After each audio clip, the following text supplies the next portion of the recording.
What's up? Good morning mga kanegosyo. Tapos na ngayong Mother's Day. Kaya kakalasin na itong aking ginawang arts. Balloon backdrop. Kung gusto mo magtayo nito, madali lang, madaming tutorials. Hindi siya madali, pero kaya mong pag-aralan. Siyempre, pinuputo ko na yan dahil tapos na.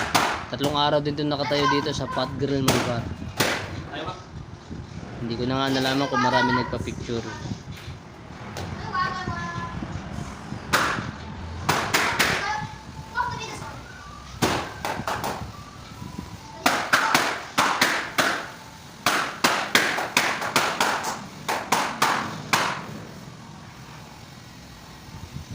Siyempre, pagkatapos talaga ng event, ito yung malungkot sa ating business. Pero dapat focus tayo sa goal, hindi sa emotion. Sadyang tatanggalin mo yan kahit ganong kaganda pa ng ginawa mo. Dapat ma-practice mo yung hindi ka malulungkot kapag sisiraan mo yung hearts mo. Ganun talaga gamit na. Masaya yan dahil inibayad, pero malungkot din at masisira nga yung ginawa mo, pinaghirapan mo, pero business is business.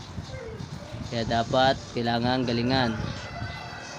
Itong telang ito ay flexible ang tawag dyan, kalimutan ko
Sarap din naman pakinggan yung nagpuputok ng lolo.